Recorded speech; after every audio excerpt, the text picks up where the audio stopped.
Welcome back to the Malaysia Money Matters show. It's the 27th of November 25. And we have quite a lot to get through today. We're covering everything from Malaysian corporate earnings to big national policy moves and some key international headlines. The goal, as always, is to cut through the noise and figure out what all this news means for you. Exactly. So let's start with the corporate results, because there are some really clear winners this quarter. Right. Look at IHH Healthcare. They reported a strong profit jump, up over 15%. And that's driven by their daycare services and, better cost control. It really signals that their post-Fortis strategy in India is paying off. And we saw that kind of momentum in property, too, UOA development. I mean, their earnings more than doubled. That's just a huge surge in progress billings from their ongoing projects. At the same time, you've got Kerjaya Prospek Group locking down a major contract in Penang. The RM 350 million one. Yeah. That gives them clear earnings visibility all the way through 2029. It's a solid pipeline. Shifting over to infrastructure, WCE Holdings saw a huge, almost 50% jump in toll collection on its new sections. They're aiming for that full completion by early 2027. But then you have the other side of the coin, UEM Edgenta. Their biggest quarterly net loss ever, RM 94 million. It's a massive number, but here's the thing you need to understand. That's almost all from a one-off, non-cash impairment. So a paper loss. Exactly. Management is calling it a necessary structural reset. They're clearing the books and taking the pain now during this transition. Okay, let's talk finance. AMMB Holdings. They're increasing their dividend payout. For 12.5 cents, that's a 39% payout, which shows a lot of confidence from management after their earnings rose. And Time.com also declared a special dividend, a big one. Yeah, 21.64 cents. Yeah. Their earnings nearly doubled, mostly because of a much lower currency loss this year. Now, in commodities and consumer goods, there's a real split. Kuala Lumpur Kepong's profits soared 14-fold. Mostly boosted by their property and plantation results. But the real standout for me is Farmfresh. A record profit for them, up 40%. That's fueled by strong domestic sales, sure, but also their expansion into places like Cambodia and the Philippines. That's a great growth story. But not everyone is doing so well. Petronas Dagangan's profit actually dropped, even with steady sales. Weaker fuel prices just drag them down. And in manufacturing, you can really see the vulnerability. You're talking about PIE Industrial. I am. They're facing a delay in a huge server manufacturing deal. The reason?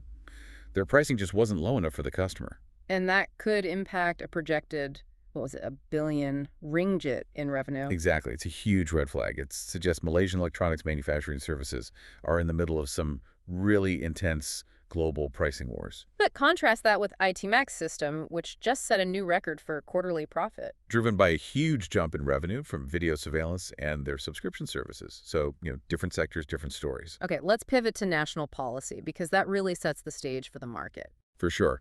And first up, the NACC is set to probe bribery allegations involving the PM's outgoing political secretary, Shamsul Iskandar, following his resignation. And on rural development, Deputy PM Zahid Hamidi agreed to a debt write-off for some Felco projects. Right, but it's a phased 5-year plan for projects deemed less viable, and it's all subject to the agency's financial position.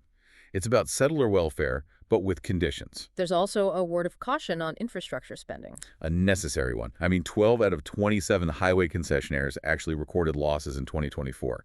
That really puts a damper on proposals for new mega projects. Okay, internationally, the U.S.-China tech rivalry just keeps heating up. It does. Chinese regulators have reportedly barred ByteDance from using NVIDIA chips in new data centers. It's another move towards total chip self-sufficiency in China. So where does that leave Malaysia? Well, this is crucial. Investment Minister Zafrul confirmed Malaysia is staying neutral. Local firms can access U.S. chips from NVIDIA or Chinese chips from Huawei. So we're positioning ourselves as an open digital hub. That's the idea. To benefit from all sides, regardless of the geopolitics. Meanwhile, in the UK, the Chancellor announced a $26 billion tax hike. Yeah, freezing income tax thresholds for 3 years. Critics are saying it's not going to do much to fix the real problem, which is sluggish economic growth. And just quickly, the EU has backed a 1-year delay to its deforestation regulation. Which is a pretty big reprieve for our local plantation firms, gives them more time to comply. So when you step back and look at everything, you see this real contrast. You have the resilience of companies like Farmfresh. And IHH, right?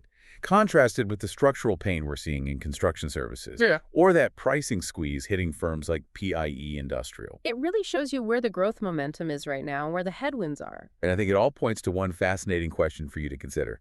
In the long game of this U.S.-China tech rivalry, will Malaysia's current stance as an open digital hub actually deliver more long-term economic independence compared to the countries that are being forced to pick a side? Something to think about. If you found this deep dive valuable and want to stay ahead of the curve, please subscribe to the Malaysia Money Matters podcast. Hey there, thanks for tuning in. If you would like a deeper dive into all the investment opportunities from today's news, subscribe to my newsletter at moneymatters.substack.com. I will be sharing a deeper analysis of the key investment opportunities from today's news, including what makes these opportunities stand out and how they fit into the broader market trends. By subscribing to the Malaysia Money Matters newsletter, you will also get exclusive insights on my watch list and portfolio and fundamental reports on Malaysian listed companies.